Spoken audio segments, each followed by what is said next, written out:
Hi hello 6th month of ప్రెగ్నెన్సీలో important టెస్ట్లు వచ్చేసి haemoglobin test, urine test and gestational diabetes. Urine test మనందరికీ తెలిసిందే. యూరిన్ శాంపిల్ కలెక్ట్ చేసి దాంట్లో ఏమన్నా ఇష్యూ ఉందేమో టెస్ట్ చేస్తారు. హెమోగ్లోబిన్ టెస్ట్ వచ్చేసి మన బ్లడ్ శాంపిల్లో హెమోగ్లోబిన్ పర్సంటేజ్ ఎంత ఉందో చూస్తారు. ఇది చాలా ఇంపార్టెంట్. ప్రెగ్నెన్సీలో హెమోగ్లోబిన్ లెవెల్ కరెక్ట్గా మెయింటైన్ చేసుకోవాలి. అట్లీస్ట్ మినిమం 11 ఉండాలి. 12-13 ఉంటే ఇంకా మంచిది.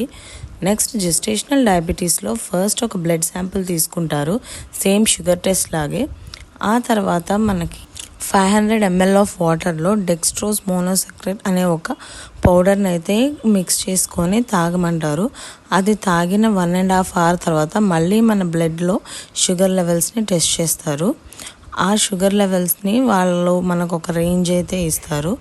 బిఫోర్ డ్రింకింగ్ వచ్చేసి ఆ లిక్విడ్ని డ్రింక్ చేసే ముందు 110 లోపు, డ్రింక్ చేశాక 130 లోపు, 140 లోపు అలా ఉంటే మనకి జెస్టేషనల్ డయాబెటీస్ లేదని అయితే కన్ఫర్మ్ చేస్తారు.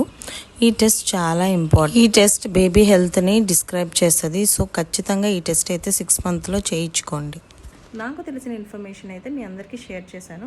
ఇంకేమైనా క్వశ్చన్స్ ఉంటే కామెంట్స్లో అయితే చెప్పేయండి.